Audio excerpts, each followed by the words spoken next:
ihute.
Tumwibuka ko umugabo ngo yahinze amasaka ngo buce hazamo undi muntu ahingamo iki urukungu. Babimenye ryari muso gusarura, ariko bose bari barahinze. Umukobwa azaja muri roji agatwara inda, titubimenye tukabona umukobwa afite iki inda. Ni umusaruro w'iki cyakozwe mu ibanga, ukabona arakuriwe. Inda ni umusaruro w'icyakozwe mu ibanga. Aho nari maze iminsi hano hirya narababwiye ngo iby'Imana byose biza bitangira bisa nk'ibisuzuguritse bikazarangira ari mu bwiza n'icyubahiro ndetse n'ibifatika. Ibya Satani byose bizatangizanya ibihembo, Satani kazarangira kwatsa ibyo yaguhombye akanagusebya. Iby'Imana rero nimukora ibintu byose mu ibanga. Amavuta y'umuntu arangana n'ibanga agira mu gusenga wenyine. Amavuta y'umuntu twera ko dukunda kwiyerekana, tadushaka ngo abantu badukekeho gusenga, ariko sico kigenderewe. Ikigenderewe nuko abantu bo bimenya batobimenya, twebwe tugomba gusenga Imana. Muvuge ngo amen. Ese muri hano? Muri hano?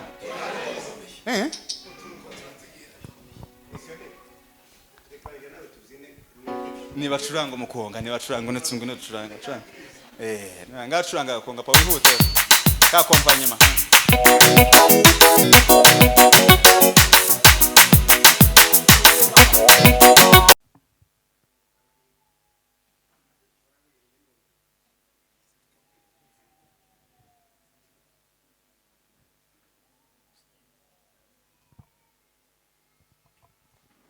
Abagalatiya ibice 6:7 ngabo mfise nasoma. Abagalatiya ibice 6:7 mu minota 20 turaba dusoje. Ntimuyobe Mana ntinegurizwa izuru, uko ibyo umuntu abiba ari byo azasarura.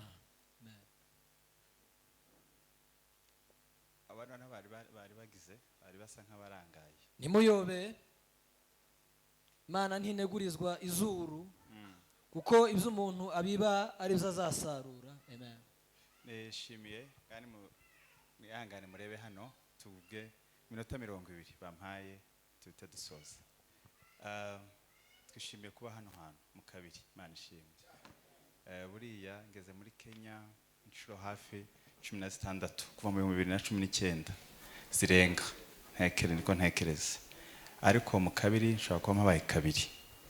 Twagiye tuvugana na patro, turi inshuti, turavugana cyane, twagiye tuvugana kenshi, nkaza noneho bikagenda bipfa. Ariko ndashima Imana ko uyu munsi Imana yamboneye umwanya nkaza. Imana ishimwe.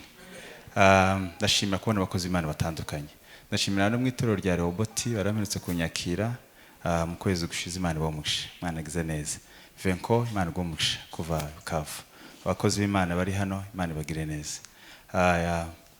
Papa Alex umaze kutubwiriza ijambo ry'Imana, twarataramanye Bukavu inshuro nyinshi, nahageze mu ivuga butumwa, ariko nyine ari umuntu uremereye, arimo imbere n'abandi hantu hanze bamucunze kuko yakoreraga leta. Think ko na n'ubu wenda Imana mumugisha. Rero iyo umuntu ari mu gitaramo ni ari mu kazi biza bisha nko gutandukana. Mu gitaramo kiza corosha ibintu, ariko umuntu wese womenya ko akomeye musanze muri biro yiwe. Eneje wundi twaza tumuvuga ukuntu ari umunyakuri ahantu yakoraga. Imana umugisha. Kandi abantu bazaganira barimo gusetsa ariko hari ikintu kiba kigenderewe. Nizere ko wese yumvishe message yari igenderewe. Imana umugisha. Niko kuba mukuru mu gitaramo. Hanyuma ndashimana ku bwa Pastor Kefa n'umugisha kubana nawe pastori wemeye kuza ngo tuzane. Imana kugura umugisha papa. Kindagira ngo mbyihute. Bonfisi twazanye Etienne inabonye yaje abo twaturi kumwe muri weekend n'umugisha kubana namwe. Pastori waha hano nigeze kuhagera mu ari kanisa rimeze kuntu nyine ariko nabonye hamwe arahakoze hameze neza. Imana ibagirire neza. Gracious Choir mwebwe tuzatandukana ejo kuri airport mugoroba saa 10 niho tuzatandukanira namwe kubera ko twari nifite indi gahunda ariko nabo dufitanye gahunda. Mwagize neza kuza. Imana umugisha. Ni timu nziza yari ifite concert abatarahabaye muzumva indirimbo nziza cyane. Amen. Nguno kuri piano pa none kubera ko umwanya wanje ari mutoya twari kuririmbana namwe ariko wenda Imana nimfasha baraza kubaho undi mwanya abanyamasengesho twari gusirimbana namwe ariko barambwe ngo ngire vuba kugira ngo ibyo bintu byose bikorerwe rimwe. Ntago banyimye umwanya ariko no kugira ngo tubikorere rimwe duhuza ama etage abantu batahe basubijwe nibyo. Nitwa Felix ndashima Imana ko Imana yampaye uburyo n'umwanya bwo kuba hano. I'm with my young brothers. Mfite barumuna banje babiri bari hariya. Iyo umuntu ari gukorera Imana ariko mwana barumuna biraryoshye. Ngaho ni muhaguruke mwebwe kubera ko two guys. Timo bitiranye uwo muremere niwo mutoya uyu niwe mugufi wacu y'ingoyi. Niwe mugufi wacu wenyine. No kuvuga ngo uriya mutoya yavutse naraje mu Rwanda. Uriya mwamubona muremure. Mwumva ko maze iminsi niyo mbabonye rero mba numva nishimye kabisa. Ababiba tuzabona umusa abyo idutore tuzanezerwa tubonye ibyo yewe wa musozi muremure bona wakokoriki imbere ya Zerubabeli dukakubiki ababiba barira tuzabona umusaruro wabyo iduturi biba tuzaneze tubonye ibyo twabibye. Twavuga ngo haleluya haleluya. Tuvuge ngo haleluya haleluya haleluya. Bibiliya rero igira icyo bita amahame nawe twari turi muri Karuvali nababwiye ngo Imana iba mu mahame yayo kuruta amasengesho yacu. Nuvuga ngo iyo uvuze amagambo menshi utari mu mahame y'Imana urotwa n'umuntu uri mu mahame y'Imana utavuze amagambo menshi. Imana igiye kudusubiza ntabwo ishinga ku magambo. Gusenga utarihana cyangwa utarakizwa birotwa n'umuntu wakijijwe utarimo gusenga. Kuko kuza bakakubwira ngo nubwira Imana binira guhereza bino ariko utarabanza kwizera ngo Imana yawe urotwa n'umuntu wayizeye ikaba Imana yiwe utoyibwira ikintu cyari cyo cyose. Imana iba mu mahame yayo kuruta icyo twita amasengesho yacu. Icyo nshaka kubabwira ni iki rero, iri ni ryo hame rikomeye muri Bibiliya kuruta andi mahame yose. Niyo principe kuri inosi ikomeye kuruta izindi. Imana ntinegurizwa izuru, icyo umuntu abiba nicyo azasarura. Ni ihame ryonyine muri Bibiliya riza rikora ku bapagani no ku bakristo. Abapagani n'abakristo rino hame baryubahirije biza ribageraho bose. Rero icyo nshaka kubabwira ni iki, hari ibintu biba mu ijuru bitaba mu isi, hakaba n'ibintu biba mu isi bitaba mu ijuru. Kimwe mu bintu bizaba mu ijuru biba ku isi bitazaba mu ijuru ni nko gushaka.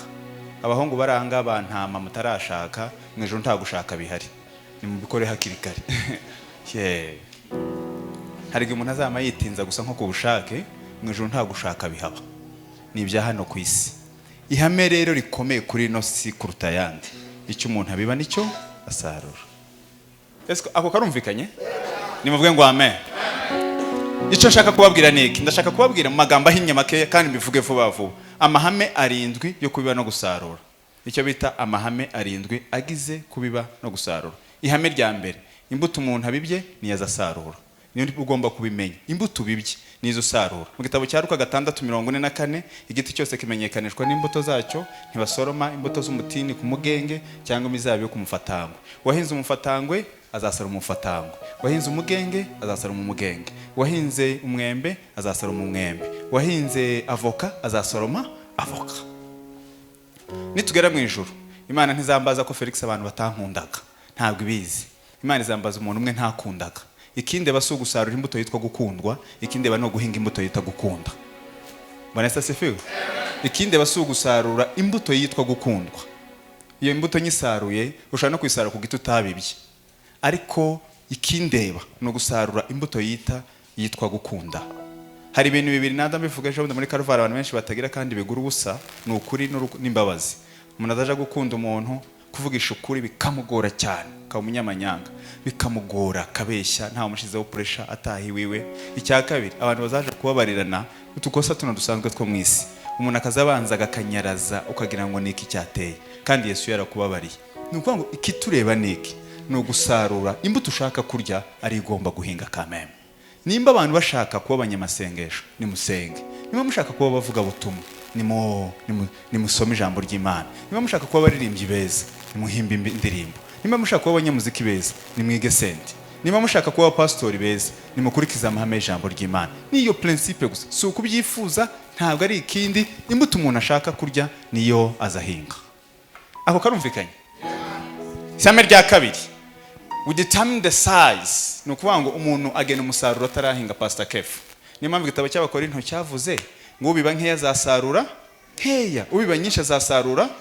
Umusaruro bawugena ryari? Bawugena batarahinga. Ntabwo uhinga karima kangana n'ino podium ngo nurangiza ngo winjira amasengesho yo kubwira Imana ndagiro ngo Mana ngo narahinze ngo ari kuzampereza toni 10 ngo ndashaka kuzasarura toni 10.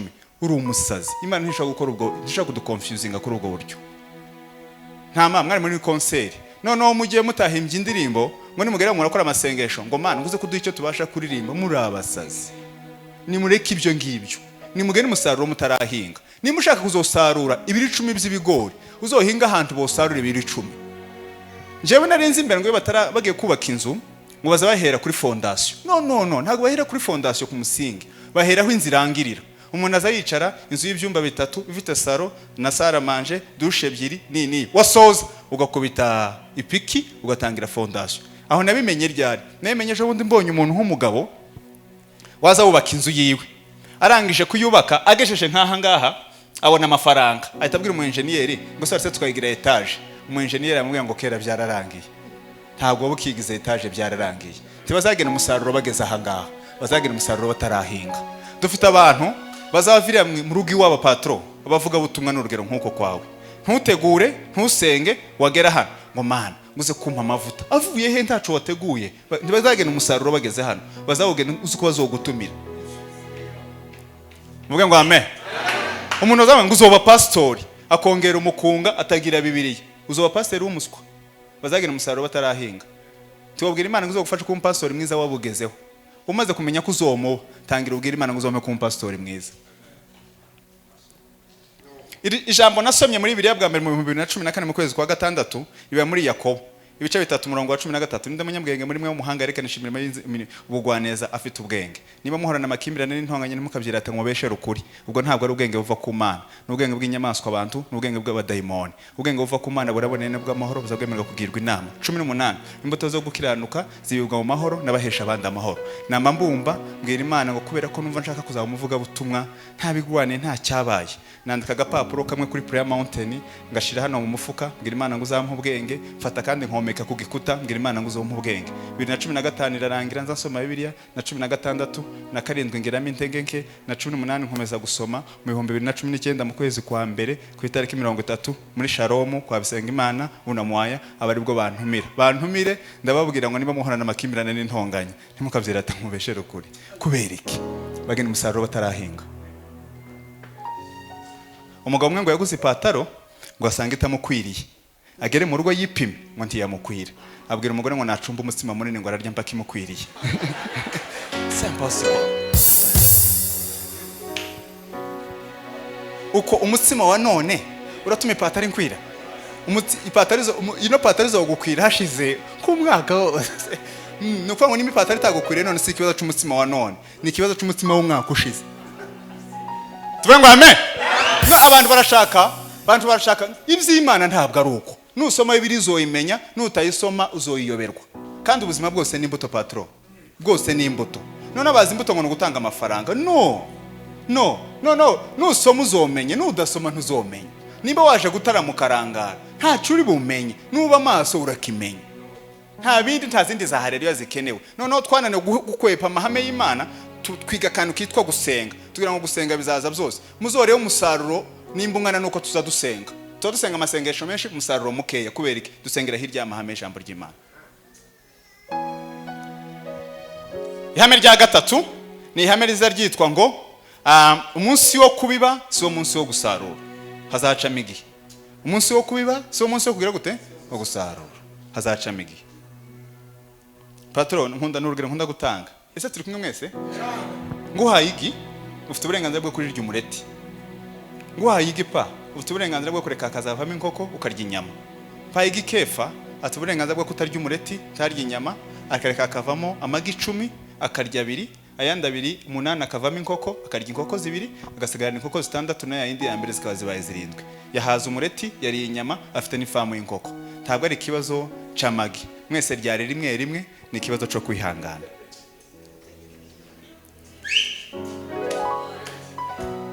Ababiba barira tuzabona umusaruro. Niduturi niba tuzanezerwa tubonye ibyo twagize. Ababiba barira tuzabona umusaruro wabyo. Niduturi niba tuzanezerwa tubonye ibyo twagize. Ese muri hano? Yego. Mwaba mama mwe, umuntu azayikora ibintu akikora ituntu akagira ngo birangiriye aho ngaho. Umunsi wo kubiba so umunsi wo gusarura. Umunsi wo kubiba patro so umunsi wo gusarura. N'abakozi b'Imana ko kantu tugira ko kubabaika. Umuntu agashaka ngo none nimba akoze ikintu ahita abona nshiri. Oya. Hari umunsi wo gusarura. Hari umunsi habacamo igihe. Nta matika arimo, ntaki, ni mwitonde. Umunsi wo kubiba so umunsi wo gusarura. Umuntu uvuye mu murima arasa nabi, afite icyuya, afite ibyondo, arasuzuguritse. Umunsi wo gusarura aricaye, harimo abakozi barimo kuzana ibigori n'ibishyimbo. Yizunguza ajya ku ntebe. Imana rero ni mwebwe nimukora icyo mugomba gukora. Imana izatanga umusaruro wabyo. Ihame rya 4 hariho season. Ntago iminsi amezi yose ari yo guhinga ibigori. Ntabwo amezi yose ari yo guhinga ibishyimbo. Umwe azeze ibishyimbo, abandi bejeje ibigori. Abantu nimucishe bugufi, mutuze gatoya. Nimba ufite imodoka ni season yawe. Nimba uri kubona ndi kugenda n'amaguru, it's my season. Ni igihe canje. Ejo iyo modoka yawe izapfa nujuje inzu. Nimuce bugufi, nta muntu urutundi yo kurusha ibintu gusa. Umuntu wese agira season yiwe. Mbabwira ishari kuntu ari ribi n'ubwenge buke. Ishari ni nko kurara udasinziriye, umuntu yadashika igikombe cy'amazi muri Tanganyika. Tanganyika muzi kuntu ingana? Uzotumura udasinziriye ngo umuntu wadashama igikombe cy'amazi. Aho. Nuko ngo umugisha wo muri nosi ufatika. Urangana n'igikombe cy'amazi muri Tanganyika. Nimba umuntu yaguze imodoka akajya muri Amerika, uko bikuraza udasinziriye, igikombe cy'amazi kize gitumura udasinziriye. Umunsi Imana izo kugira ngo manuka nawe twari jerekani. Uzogenda nawe udahi. Umugisha w'Imana urarutatanganyika. Tukazu ugira amazimwe n'amatiko. Umuntu wese agira igihe ciwe. Bwana sase fewe. Umuntu yinze ibigori yavuye kwe mu murima azagira ngo ntabandi bahinze. Hari abandi bantu bavuye mu murima guhinga ibitoke. Gusa nuko wabonye isaruye ariko abandi nabo barahari. Habe n'imirimo y'Imana murayizi n'amakanisa murayazi. Amakanisa azakomera, amakanisa azashira. Aya ngaya asanzwe aya ngaya azakomera azanashira. Ngaye mureke ngiye gusoza. Imijya minota nje ntirarangira. Irashahari? Irahari. Yeah. Hari amagambo nkunda kuvuga iyo ngeze kuri kino cyanditswe. Nyavuge ibintu biranga umuntu mukuru. Yeah. Nkunda kubivuga sinzi impamvu nkunda kubivuga gusa sinzi. Ikintu kiranga umuntu mukuru bavuga ngo uyu muntu ni mukuru. Umuntu uri mature. Umuntu mukuru. ni ukutabwira umuntu wese bahuye ibyiwe. Igihe cyose uzomenya guceceka umuntu wese muhenda umubwira amakuru yawe uzoba warakoze. Icya kabiri ni uguhitamo inshuti ukoresheje ubwenge bwinshi. Choose friends wisely. Kuko abantu bogushukuka bagito ariko abantu bona kubakamo ibindi bintu ukaba umuntu muzima. Icya gatatu ni ijambo ry'icyongereza ngo do your best and trust the process. Uzokora uko ushoboye ariko uzoreka ibintu bigende. Uko mwagiza ngo ivuga butumwa ngeze hano nta bantu banciye intege, icande bakora gukora uko ushoboye hanyuma ibindi ukareka ibintu bikagenda. Nta muntu utera ikigori gutyo ngo ngunicere ngurambirwe wongere uje kukireba ko ca wowe ukora uko ushoboye ureka ibintu bigende. Ihame rya kane rya gatanu riranga kubiba no gusarura. Muri Mariko bice 4:27 nuko tubiba mwibanga tugasarura bose babireba ku mugaragaro. Abantu bose bakijijwe nyagukizwa kubiba ni mwibanga. Gusenga byo bamwibanga ariko amavuta ni bose.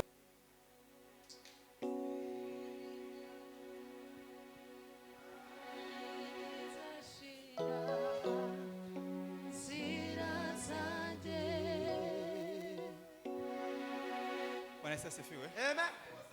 None iby'Imana yemwe mumenye ko ari umwuka umuntu azaba mwumve rino jambo gabanyo gatapa umuntu azaba umujura ahantu somewhere kagenda kiba uriya ni umwuka iby'Imana ni umwuka ntago womenye igihe byagereye ku rubyaro rwawe ntago wabimenya si uko urubyaro rwawe rimbuka kubera wowe ariko the struggle bazagorwa n'umwuka wabashyizeho. Uko nguko n'umumama ujya gutarama usoma ijambo ry'Imana ku bushake ukorera Imana bikuye ku mutima. Sa spirit ni umwuka uzugenda ukagera kuri bantu bamwe n'abamubwira. Rero kubiba ni mwibanga ariko umusaruro w'ibyo wabibye mwibanga bizagaragara. Nimvuga gutyo rero ntukazamutekereza ikintu kibi gihe cyose. N'igihe uzo gukorera Imana ikintu cyiza n'igihe wagikoze mwibanga. Mwamubona reka mbabwire wenda ku mafaranga. Bavuze ngo nibatanga amafaranga sibyo nshaka kuvuga. Dushiramo hano mu gaseke hafi ya twese dushobora gutanga 1000 ariko bavuze ngo mufate mikrofone muvuge twotanga 1010 kubera iki habamo akantu ko kwiyerekana ariko umuntu watanze 1000 agishizeho abantu batabizi n'umuntu wagitanze akivuze byombi birangana. Imana ireba umutima wabikoze. Amen. Amen. Ihame rya gatandatu ni ihame rivuga ngo we are responsible. Inshingano zacu no kubiba, inshingano z'Imana no kumeza. Kefa inshingano zacu twebwe ikitureba no kubiba gusa. Bena chance ari ndirimba baririmbye Gracious nimba muyizi muramfasha. Singeho gushimwa ashimwe Yesu yatuma imbuto zimera. Singeho gushimwa ashimwe Yesu yatuma imbuto zimera.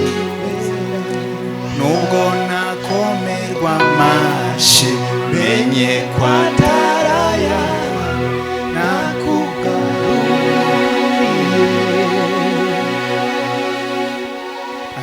akandi kavuga gute baremye baravuga ngo nubwo nakomerwa amashi ngo menye ko atarayanjye ahubwo nyakugarurire ngo singeho gushimwa ngo ahubwo hashimwe Yesu ngo uzutume imbuto zimera.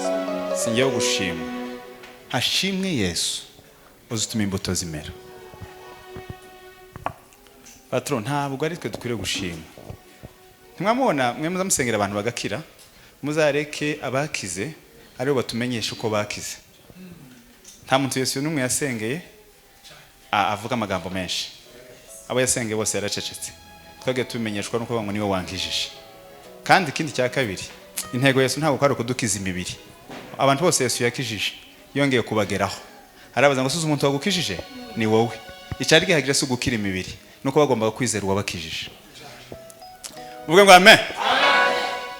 Ihame rya nyuma rero nsoza ni rivuga ngo byanga byakunda bitinde bitebuke. Ariko kuri iryo ngiryo rya nyuma reka mbabwireho ijambo rimwe. Bwana Yesu asifiwe. Bwana Yesu asifiwe. Hano ushaka kuba mukunda cyane. Muri kurumva? Imvura murayizi? Ishinzwe iki? Ishinzwe ikintu kimwe. Nukumeza icyo wateye. nicyo imvura ishinzwe gusa. Nizi nyagira ibigori bikera, nuhinga ibigori ugahinga n'ibishimbo ugahinga n'urumogi byose uzeza, kubera ko imvura izinyagira urumogi neza inyagira ibishimbo, imvura izinyagira ibishimbo neza inyagira ibigori, neza inyagira amapome n'amaronji. Imvura gusa nta kindi ishinzwe no kunyagira icyo no kumeza icyo wateye.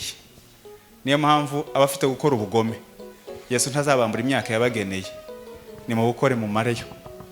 Abafite gukiranuka ni mukiranuke, Yesu imyaka yaguhaye azakanda stop.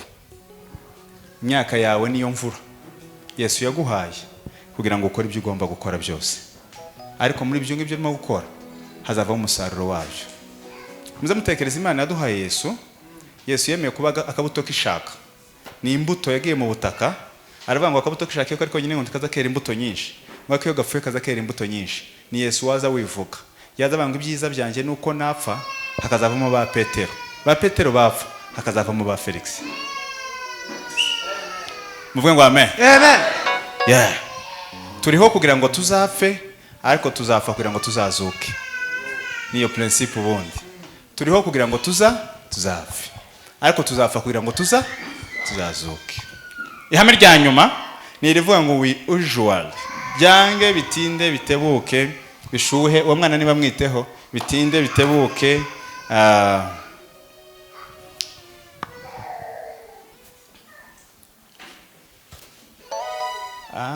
Turashima Imana yuko twavukiye ku ngoma y'Umwami Yesu nyir'imbabazi. Iyo tuvuka ku ngoma ya Satani, none tuba twihebye. Yesu tumukunde cyane,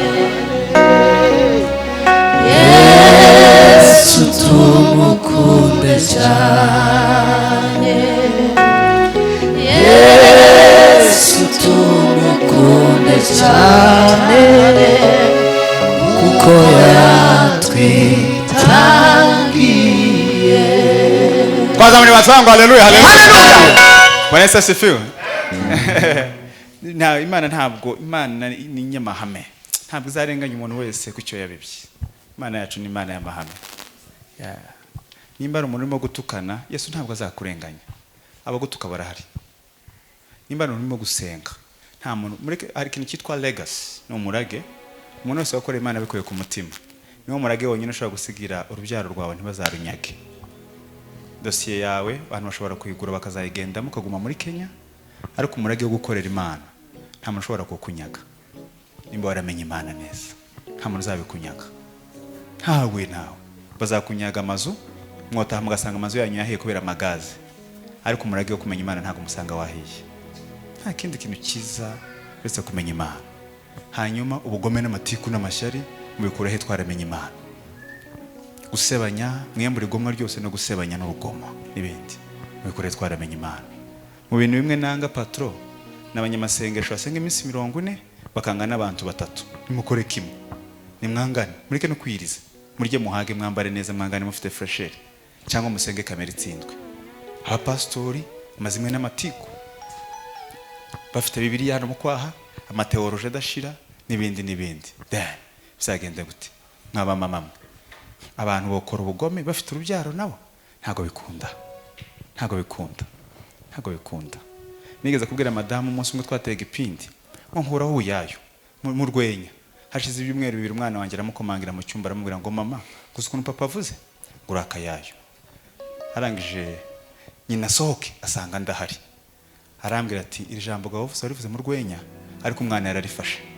Ejo bundi mu byumweru 2 mvuye Gisenyi, mu cyumweru cyo hirya naratashe, sinzi ukuntu madamu yamwe ngo no mu cyumba, jya mu cyumba. Nukuri mwihangane kuvuga n'urugero kugira ngo mwumve. Ngere mu cyumba nari ndushye, naje nsa nk'umuntu warwaye malaria, ankuramo inkweto. Noneho nari mvuye Kibungo, noneho mvuye Gisenyi ejo bundi mfite umwana w'umwaka n'amezi 6. Ninjire mu nzu ntazi kuvuga, yamambwira ngo ninje mu cyumba ndaza ngeremo, yamamburamo inkweto ankuramo inkweto. Tumamona ko ariko abanyarwanda baravuga ngo wibahetse ngo abayigisha uwo ahetse. Nimukizwe nimba munaniwe gukizwa ngo tujye mu ijuru. Nagiye ahantu mu ivugabutumwa, umugabo w'umpastor aramwe ngo Felix we ese turi kumwe muvuge ngo amen. Munyongere iminota mikeya nsoze nta kibazo ya wewe urafashwe umaze amezi 8 go umaze amezi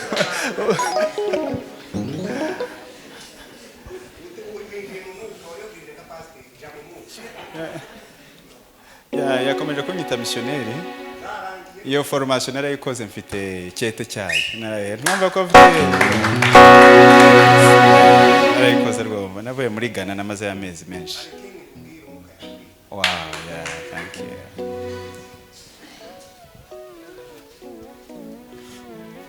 Nanubu Yesu arachakiza arachatese amaboko sani mitwaro akurure sani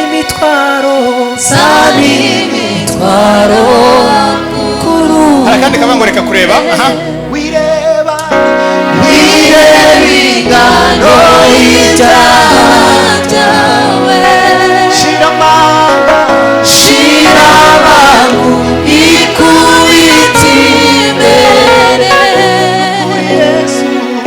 n'ukuri arakubabarira n'ukuri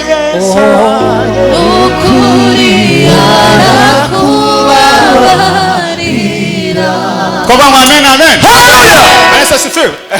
Nana umusaza nasanze umugabo mwiza wibashye w'imfura. Arambwira ngo Felix nari maze mu ikanisa ry'iminsi 3 ndimo kubwiriza ngiye gutaha. Arambwira ngo nimubwire Munze dusengera abana biwe abahungu. Umfite abahungu 3 bangana nawe. Bureka tubasengere. Bagire gute mze ngo bakizwe. Bari hehe? Ngo bari mu kanyanga hano hirya. Reka dusenge. Ndavuga ko akundi umuntu azatangiraga kwiteresha akaririmbo ga. Azra duhaina mabsheba dukunda baturera n'imyasa. Nkiri muri ayo ngiye gusenga yamambwira ngo wanzureke ngo kumanze mbareke nkubanze nkubwira ikintu kimwe. Ngo abana zino nzoga. Ngo nimba ruko naje nazinyweye.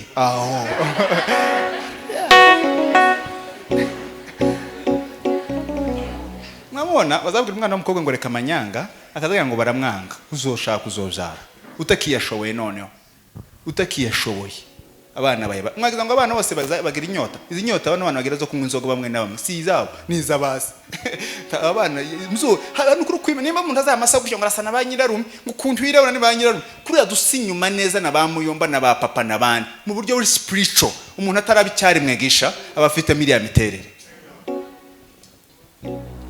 Muvuge ngo amen. Kugora urubyaro byanga byakunda tuzobona n'Imana yabikoze ni principe. Mwabona kano gashati nambaye kaguze mu 50 muri TD1000 ntabwo bakanteye.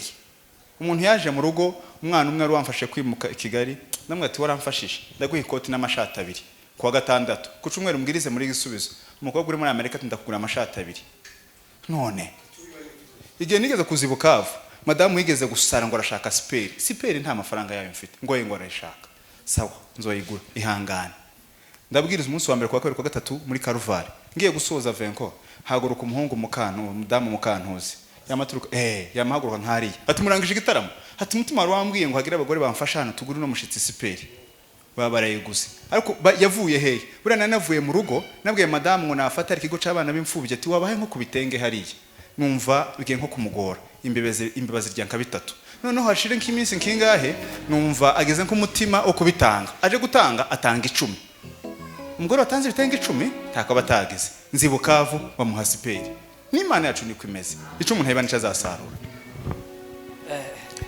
ni sa principle ni principe n'amahame ni ihame soza barundi rugero rwa nyuma nutunza ngenda mbona twize ninje mu modoka nkunda kwivuga cyane ngeze Nyabugogo ndushe shirika ikapo hagati y'amaguru hamuhungu ari wicaye no ku ruhande yamukomeza kugikubita kikapo kigutwaye iki ngo kurambangamira mbura hantu ngishira twatwicaye imbere muri kwasteri turagenda tugegera mu rubenge none nagiye ijoro ryose namanywa narushe kaza nkubita umutwe gutya none nkagera ari kigikapo kire nkakaje kanumva ragikubise nkama nicura none nkagishira then no muhungu ndavuga ati no muhungu yangoye wowe uko mukubita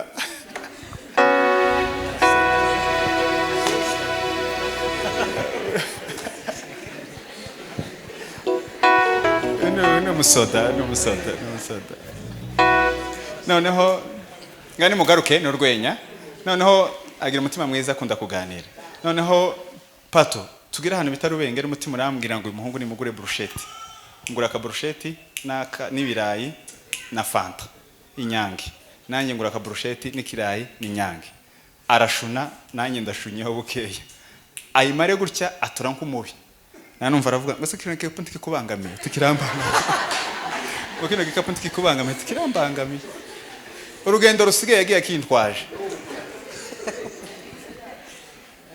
mwamona imbuto soza kugira ngo mwumve icyo nshaka kubabwira wohura n'umushinwa gutya Pastor Kefa ukamubwira igishinwa ukamubwira ikinyamurenge akakubwira igishinwa timwumvikane ariko imbuto muzamwumvikane iyo bigeze ku mbuto gutya azata akantu hasi gusa wakamutorera gusa wakamuha akakubwira gutya mutamwumvikane avuga ngo n'umuntu afite umutima mwiza wabona mutumvikanye mwoganira mu mbuto kandi akaba impinduka kino gitabo cyatangiye kuri 6 kivuga ngo mwebwe abanyamwuka umuntu nyadukaho n'icaha muzamugaruza umwuka w'ubugwaneza ariko kubera ko turi abagome no kwaraza muri Gracious na mfite teme ivuga ngo Yesu icyo bita God's nature imiterere y'Imana mu bijyanye no gukizwa nuko dukizwa kubera ubuntu nta yindi principe imiterere y'Imana mu cyo bazabita justice mu cyo bazabita ubutabera umuntu niyizeza umutima wiwe akizeza kanwa azakizwa ntuwo kwizeza umutima wawe nurangiza ngo atuzakonwa ngo uzokizwe ngo hakizwe uyu nguyu ibyo zoba hano ku isi ariko ku Mana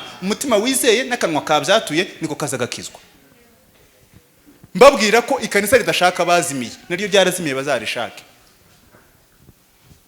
gusirimba isi nibifite miliyari 8 miliyari 200 n'abapagani titugira uwo mutima n'umuntu umwe wacu wanyereye nuko umwaraza urugo rwanjye ndubamo nk'abantu babiri ndubamo nk'umugabo karubamo nk'umuvuga butumwa iyo mbona ko umugabo w'umunyamurenge byanze nzambamo nk'umuvuga butumwa Mwami Yesu ndagushimiye ku mugoroba mwiza